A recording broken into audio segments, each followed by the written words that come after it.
So, here we are in Huntsville, Alabama, at the Air and Space Museum, looking at not an SR-71, but an A-12 Oxcart, which was the research version that NASA used for many years. I'll tell you a funny story about this airplane. This very specific airplane, number 127. This is not the first time I've seen it. Actually, I saw this airplane once before. This exact aircraft once before. 27 years ago at an air show in Daytona. I don't remember what all was there, but I do remember very vividly the sound of twin sonic booms coming in overhead and this giant black triangle like a starship coming out of the sky. I spent my whole life living under an aircraft bombing range, and I was kind of like, I used to spot airplanes like some people spot birds, you know? Never seen anything like it. So, Dad took me to this air show, Mom and Dad did. This thing landed.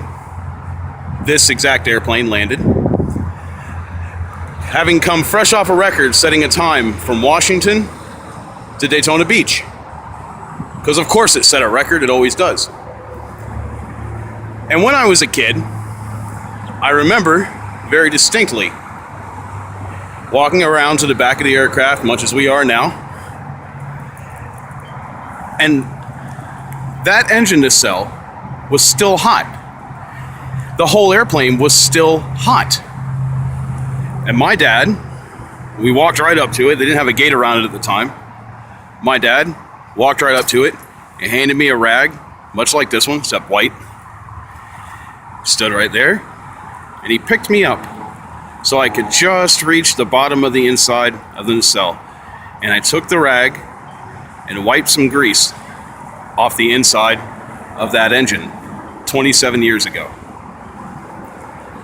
That grease, that SR-71 grease, I still have it. I don't know if he knows this, but it's in a plastic bag in a closet at our old house.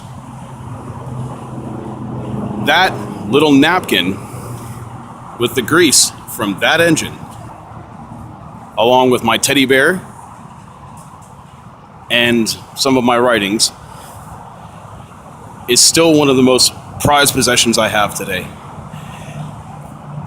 And it set me on a lifetime of loving science and engineering, studying aeronautics, physics, pretty much everything I know of and love today.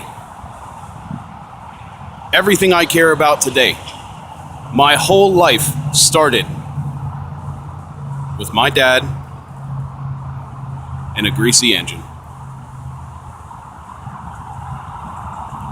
And you thought we'd never see it again.